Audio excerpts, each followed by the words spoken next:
Hello guys, gagawa tayo ng full balloon.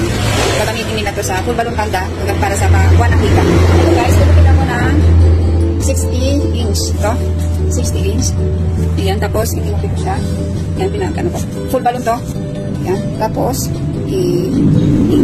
gawin mong triangle para mabilis. Ito guys. Tapos, kunin yung length kasi ang gustong sukat nito is 29. Ayan, pero hindi kaya ng 29 kaya okay lang naman nasa 26 ang haba. Ayan. Tapos, ayan, mula dyan. Guhit tayo dito sa ayan, dito. Hindi kapita. Ito yung dulo. Ayan, triangle.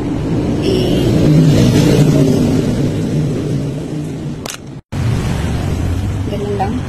Huwag mong aalisin yung basta yung dulo nito, yung dulo ng tape measure dito sa taas, huwag mong tatanggalin, huwag mong ilipat.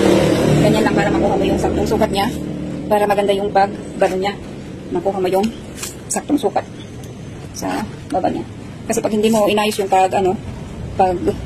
pagsukat mo, hindi mo makukuha yung magandang sukat ng full balloon kanda. Ayan, sa taas ganito rin siya. Ayan. Malit lang naman yung baywang niya.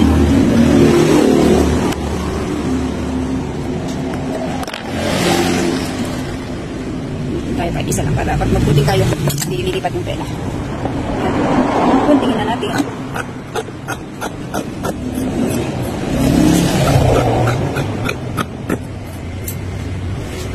Taas. Yan, di ba? Full balloon na siya.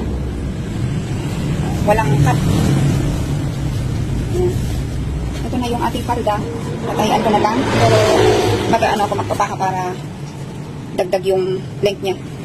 Kasi 29 yung length niya. Kaya dapat magdagdag tayo ng para tataas pa siya. Madagdagan yung length. Yun lang guys. Thank you for watching.